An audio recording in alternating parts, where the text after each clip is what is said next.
Jeopardy! Fan favorite Drew Goins returns for second chance. Did he get Taylor Swift redemption? Warning: the below contains major spoilers for the January 6th episode of Jeopardy! After Drew Goins' initial appearance in September 2024, fans clamored to see him return to Jeopardy! And that's exactly what happened in the second and final week of the Second Chance tournament.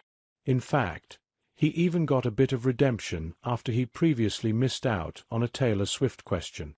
Goins, a journalist from Honolulu, Hawaii, faced off against Steve Miller, a retired medical transcriptionist from Eugene, Oregon, and Jonquil Garrick Reynolds, a theatrical wardrobe technician from Ottawa, Ontario.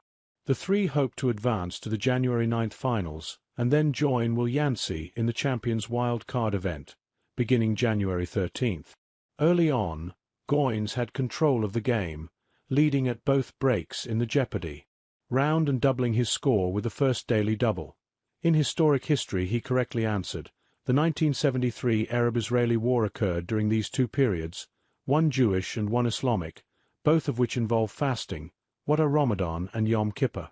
It was during his interview in the middle of the first round that host Ken Jennings asked about a run-in with some angry Swifties after his first episode. I got a Taylor Swift question wrong. Went home worried that the Swifties would come rip me out of my bed one night.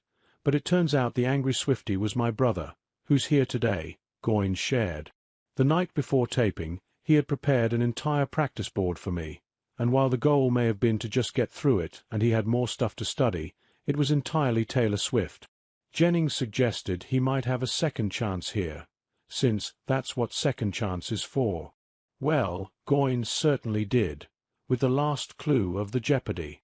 Round in albums reading, and getting a laugh. In 2014 Taylor Swift gave us this album named for a different year. Goins rang in and excitedly answered, "What is 1989? Jennings said in response, "Redemption for Drew." That is correct. And the crowd goes wild. While Goins was leading 11,600 to Miller's 3,400 and Garrick Reynolds' 2,600 heading into double Jeopardy! It wasn't a runaway for him. That was in part due to Miller's play in this round, including doubling his score with the second daily double of the game. In alliteration on the map, he correctly answered, "What is Corpus Christi?" For Mustang and Padre Islands lie between this Texas town and the Gulf of Mexico. That gave him 16,400 to Goins' 18,800 at the time.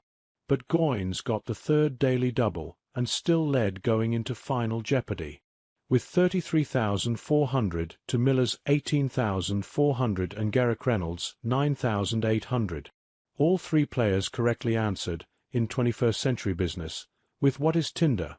For the clue, an early version of this app was called Matchbox, but that name was too similar to another company that offered the same service. Goins advanced with the second highest winning total all season, 36,801. Glad to see Drew is finally out of the woods with that epic redemption arc, no more bad blood from the angry Swifties. One fan wrote on the Reddit thread after the episode, and Goins replied, "Bad blood. I studied. I get that. Jeopardy!" Player Sam Cameron chimed into the thread to share his thoughts from the green room of the taping. "This was such a crackerjack match to watch," he wrote, "and it did not disappoint upon a rewatch. The gutsy daily double payoffs, the two perfect Taylor Swift clue. Steve and Jonquil played so well and kept it competitive right through the end, but it's tough to stop the kind of freight train that Drew was driving this game.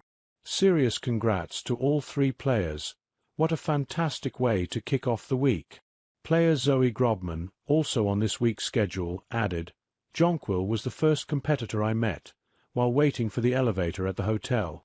She's an absolute sweetheart and razor sharp, the type of person who makes you immediately root for her. I remembered Steve from his original game. He joined us for last week's tapings the day before as well. Drew I hadn't met before tape day, but he quickly won everyone over with his infectious energy.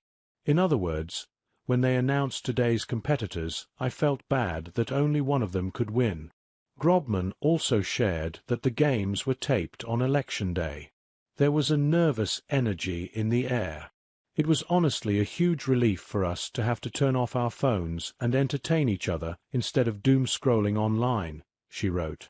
During FJ, I quipped in the green room that you want to make sure to spell Tinder correctly to avoid the confusion with a different app, so of course we all enjoyed seeing Drew leave out the E. But what an amazing fire symbol.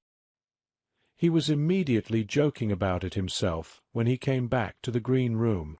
A great game by all three players. What did you think of this game? Let us know in the comments section below. Jeopardy! Weekdays. Check local listings.